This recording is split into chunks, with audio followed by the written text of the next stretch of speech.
little girl found in 19th-century casket identified. Her remarkably well-preserved body had been discovered not too long ago in an unmarked metal casket in the midst of a wealthy San Francisco neighborhood. She was barely 3 when she passed away and was laid to rest in a long-forgotten cemetery more than a century ago. When workers had discovered her elaborate coffin lying beneath a concrete slab, there were no clear markings or gravestones to say who she really was. Over the past year, as the casket rested in a new grave located in Colma, a team of scientists and history buffs worked quite tirelessly to solve one central question in the Bay Area mystery: who was this little girl in the casket? Edith Howard Cook was born back in San Francisco on November 28, 1873, the daughter of one Horatio Nelson Cook and Edith Scoofy Cook. She passed away of marasmus, which is a form of severe undernourishment, on October 13, 1876. This was confirmed by Jelmer Erkins, an archaeologist working at UC Davis who had analyzed Edith's hair. Marasmus is said to be characterized by a severe deficiency in nutrients, especially protein, and can be easily brought on by viral, bacterial or even parasitic infections. Chemical isotopes had reportedly shown that in Edith's last months, she basically wasted away from malnutrition. There was absolutely no evidence that doctors had tried to use treatments that were popular at the time, like morphine or mercury. She was discovered entombed in an airtight casket that was about 37 inches tall. Her curly locks had been laced with sprigs of lavender, and a rosary, as well as eucalyptus seeds, were placed on her chest. But how did the researchers know where to look? First, they needed a lead as the casket was almost 140 years old, and there was also no headstone. The team also had to find a map of the Oddfellows Cemetery that would show the layout approximately when Edith had been buried. A scale plan of the cemetery development made back in 1865 was ultimately found at the Bancroft Library at UC Berkeley.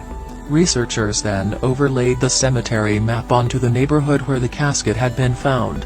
65-year-old Bob Phillips, a retired federal employee from Seattle, said that he read about the casket's discovery online and immediately emailed Erkins, the UC Davis professor, to volunteer his helpful genealogy skills.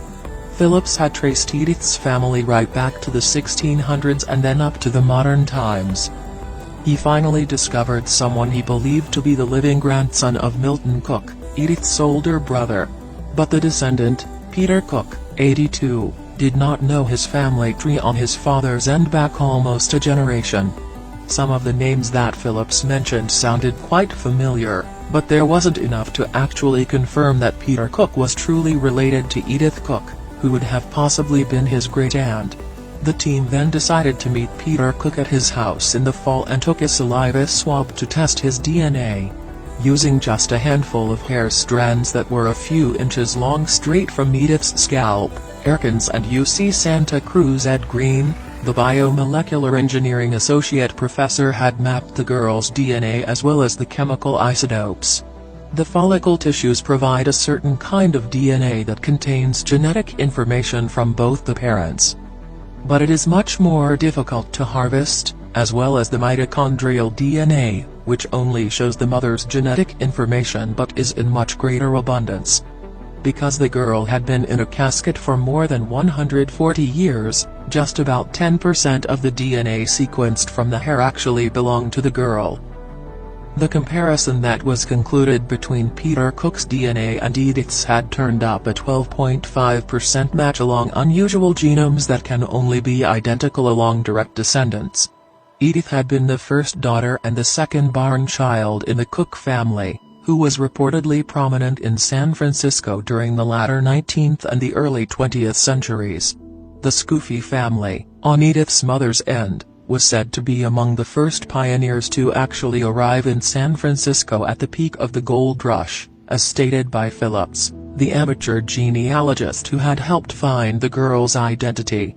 The homeowner, Erica Carter, had said that the casket was discovered by workers who were remodeling the home while she and her family lived with their relatives in Idaho. Almost twice in recent years, Coroner said that she and her husband have heard the eerie and inexplicable sound of children's footsteps running in the house. The couple have 2 daughters, but the children were fast asleep or not where these steps were heard in both cases. Even after Edith's body had been found, disinterred and moved, these spooky steps still could be heard, coroner said. Edith Cook had been buried under the name Miranda Evan Colma. Her pseudonym was actually picked by coroner's daughters because the girl had been found at their residence. Her original casket was put inside a slightly bigger cherry wood-paneled coffin with handles on both sides and 2 bouquets of white flowers on top.